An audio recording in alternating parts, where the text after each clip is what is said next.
Hi, I'm Jenny and I'm 27 years old. 3 years ago, I married Hugo, who is the most wonderful person I've ever met. He's kind and funny, and he makes me feel really good every single day.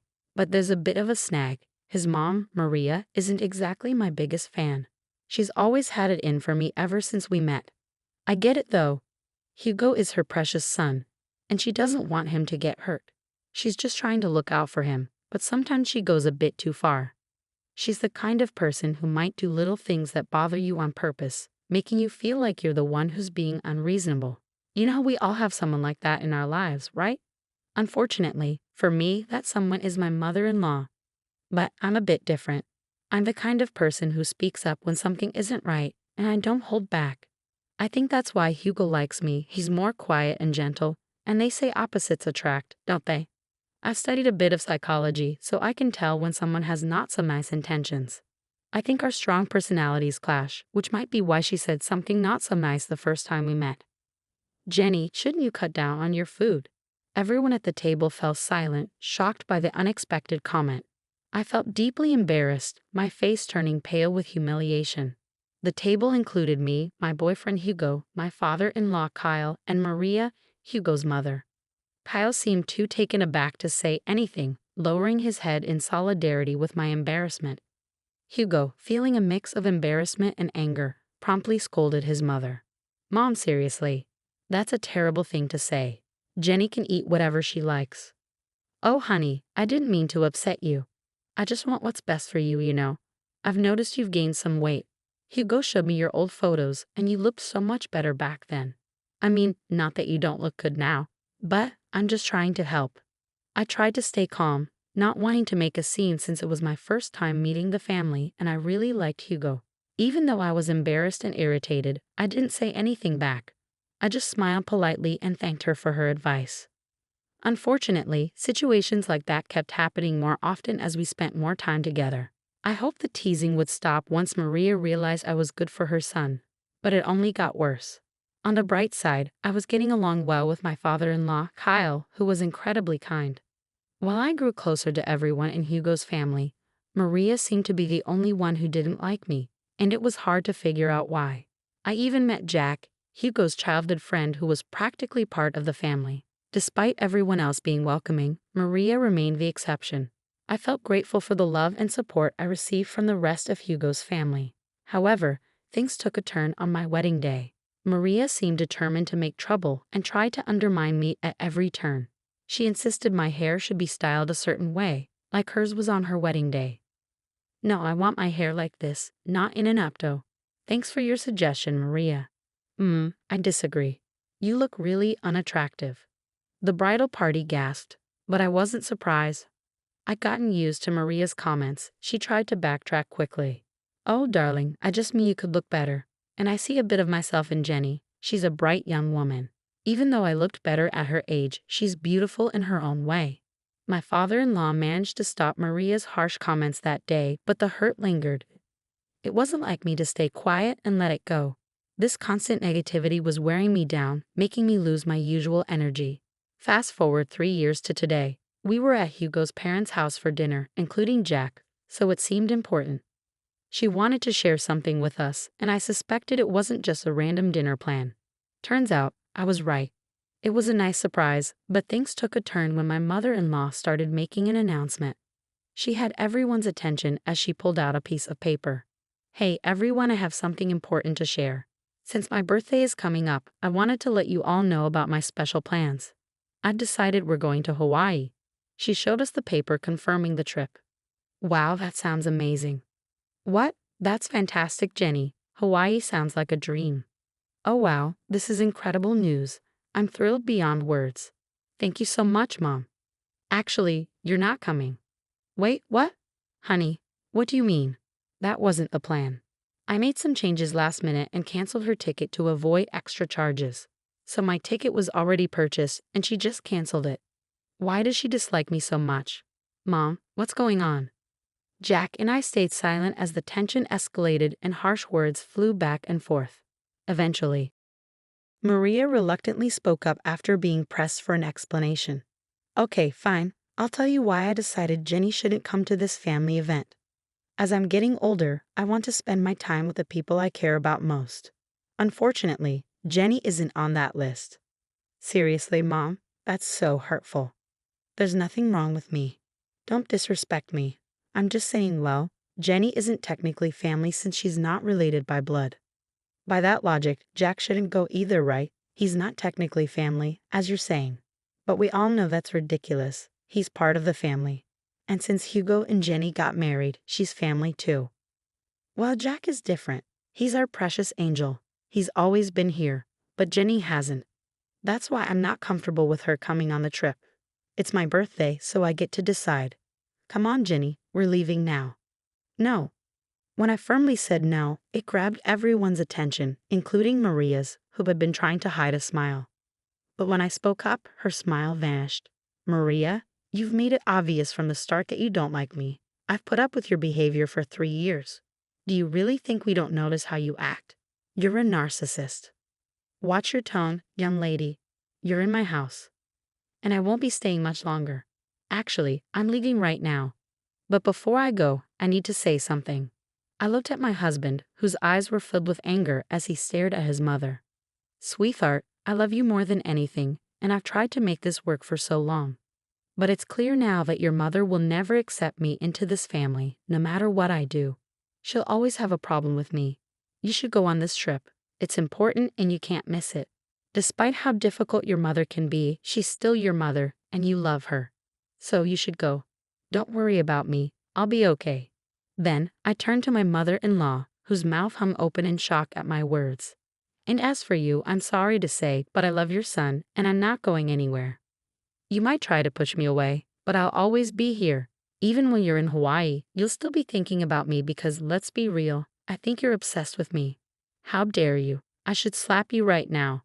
I'm not finished. You are obsessed with me. You're obsessed with tearing me down. And I can't understand why when I've only shown you kindness and patience, even when you didn't deserve it. But enough is enough. If you don't want me to go to Hawaii with you, fine. If you don't think I'm part of the family, fine. But I'll always be here. As long as I'm alive, I'll be here for Hugo, Kyle, and even Jack. But never for you. At that moment, I realized I finally silenced her. She stood there with her mouth hanging open, seemingly at a loss for words. For once, I'd managed to keep her quiet. I said my goodbyes to the rest of the family, gave my husband a kiss on the cheek, and headed towards the door. Let me drive you home at least. I can't let you take a cab. Please don't worry about me, honey. I love you and thank you for loving me, but I'll be fine. You have a trip to plan. All right, if you say you'll be okay, I'll trust you. Oh, don't forget your purse. Ah, my purse. I left it in the kitchen. Later on, Maria went into the kitchen, maybe to take a moment after the intense situation. After being confronted like that, I'd need a breather too. What do you want? Don't worry about me, honey. I'm just here to get my things. Well, hurry up. I want you out of my house. I can't believe you said those things to me. With that, she stormed out, too angry to even see me off. I rolled my eyes at her dramatics and reached for my purse. Next to it, I noticed a piece of paper with Maria's handwriting. I assumed it was the trip itinerary, feeling a bit bitter about not going. Curiosity got the better of me, so I grabbed it and started reading. Dear Jack, you've always been like a son to me, and I love you dearly. Oh, it's a letter to Jack. That's a bit unexpected, but I suppose it's nice. As I continued reading, my curiosity got the best of me. The love and care you've shown me over the years will never be forgotten. I hate to admit it, but even when it comes to my son Hugo, I feel like the love we once shared is fading. Wait, what? She loves Jack more than Hugo? That doesn't make sense. As I continued to read the letter, each line shocked me more than the last. I couldn't believe what I was seeing. There was so much to process, and although it wasn't right for me to read the letter, I'm grateful I did. After finishing it, I paced in the kitchen, trying to figure out what to do. Then it hit me. Everyone who needed to know about this letter was in the other room. It was time to act. I read the letter again to confirm what I had seen. Yep, it was the same shocking content. I walked back into the dining room, where only 3 pairs of eyes met mine. Jenny, I'm so sorry for what Maria is putting you through. Don't worry, you're coming to Hawaii with us. She's just going through a rough patch, but I'll talk to her and make her change her mind. I don't know what's gotten into her lately, but I'll fix it, Kyle said. Kyle, please don't worry about me. I'm fine. Actually, I found something interesting that I need to share with everyone, especially Hugo. Hugo and Jack looked concerned. Hugo might have thought I was about to ask for a divorce. Whenever I complained about his mother, he'd agree and wonder how I put up with it. I always told him it was because I loved him too much to leave and that I'd go through anything for him. I noticed Maria wasn't here. Where is she? She needs to be part of this too. I mentioned earlier she seemed a bit off after your confrontation. She said she got a headache and wanted to rest upstairs. She won't be down for a while. You know how she is about her beauty sleep. I sighed, irritated by Maria's habits that inconvenience others. This is really important. She needs to be here. It's okay, Jenny. You can tell us, and we'll let her know when she wakes up. I hesitated, wanting Maria to hear this too. I think you should just tell us, honey. It's okay, and you know Hugo struggles with anxiety. It's not good to keep him waiting. That was true. Hugo's anxiety was noticeable, and I didn't want to add to it. Okay, fine. I'll show you what I found when I was in the kitchen getting ready to leave. It's something important that you all need to know about. I pulled out the paper and began to read. It says, "Dearest Jack, you've always been like a son to me, and I love you dearly. The love and care you've shown me won't be forgotten. But even when it comes to my son Hugo, I feel like our love isn't the same." What? What does this mean? As I continued reading, the words sent shockwaves through the room. Hugo, things between us just aren't the same anymore. And I think it's because of Jenny. Since he married her, he's drifted away from me. He doesn't love me anymore. And so I don't think I love him either. But you're my son, and I love you. I've decided to update my will so that you inherit everything, not Hugo. I know it might hurt him, but I don't care anymore. That Jenny girl is to blame. She's poisoned my feelings for him. I hope you understand. I didn't want to tell you in person because I couldn't bear to see the rejection on your face. I know you love Hugo like a brother, and you might not approve, but I don't care. Everything, the money, the house, the cars, even my businesses, they're all yours. If you want to talk about it more, call me. I love you forever, your second mom. When I finished reading, the room was filled with a mix of emotions. Kyle looked like he might cry, Jack was stunned, but Hugo looked furious, like he was ready to explode. I can't believe she said all that. Is she serious? She cut me out of her will just because of Jenny? She's gone mad. I'm speechless. This is too much. I'm done with her toxic behavior. What do we do now? In that moment, an idea struck me. 1 week passed, and it was time for the planned Hawaii trip. Maria woke up to find a note from her husband on her bedside table. "Good morning, beautiful. We decided to let you sleep in a bit longer. Don't worry, your bags are all packed. Just meet us at the airport." Maria quickly got ready and headed to the airport, searching anxiously for her family members. She tried calling them, but nobody picked up. Assuming they were already on the plane, she hurriedly boarded her flight, hoping to meet them in Hawaii. She endured the 12-hour flight, and once she landed, Maria video called Kyle. "Hello. Kyle, where are you guys? I woke up late and saw your note, which was cute if I hadn't slept in. I got to the airport and tried calling, but no one answered. I assumed you had already boarded, but now we're in Hawaii. How exciting. Where are you?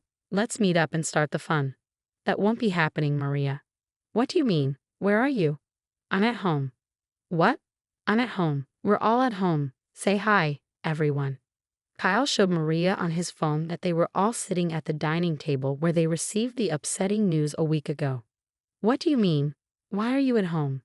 "You see, Maria, Jenny shared some eye-opening information with us last week. Since then, we decided we'd rather spend our time in Florida with her than anywhere else with you." Maria gasped. "You think I wouldn't find out?" "Find out what, dear?" "Oh, don't try to sweet-talk me. You were really planning to cut me out of the will, Mom." Hi, how did you even find out about that?" "That girl you despise, Jenny, found your letter in the kitchen." "I don't know what you're talking about. Maria, lying won't help." "Jack, you have to believe me. I didn't do anything like that. We all read the letter, Maria. It's over." But, I didn't do anything. Jenny is lying." "Oh, really? You're so pathetic. It's nauseating. We all know the truth. Thank goodness I found that letter." "Hugo, Kyle, please." "No, Maria, enough. You're done. You don't get to say anything. Your hatred blinded you, and now you have to face the consequences of being alone on your birthday because of your actions. Use this time to reflect. But I'll be alone. It won't be fun. Maybe people would want to hang out with you if you weren't so unpleasant. Enjoy." With that, Kyle ended the call. We all sighed with relief, and I couldn't help but start laughing. Hugo joined in, and soon we were all laughing at the absurdity of it all. Maria's shocked expression was priceless. Her face went pale, and I could see her embarrassment. We laughed at the dining table, relieved that the truth was out. Maria spent her vacation alone, desperately calling Kyle to join her to avoid canceling expensive reservations. However, Kyle refused, insisting on setting ground rules for their marriage upon her return.